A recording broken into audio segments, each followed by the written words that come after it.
Hello everyone! In this video, I'll guide you through completely fixing the frustrating Getsockopt network error that suddenly boots you out of your favorite Minecraft servers.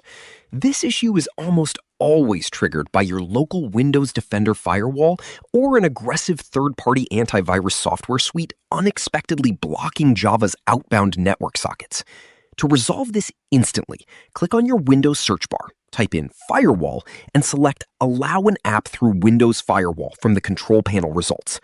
Click Change Settings at the top, scroll all the way down until you locate the entries for Java Platform SE binary, and ensure that both the private and public checkboxes are completely ticked for every single Java instance listed. If the problem persists, open your Network Connections window, right-click your active Wi-Fi or Ethernet adapter, select Properties, and temporarily uncheck the Internet Protocol version 6 box to force a stable connection.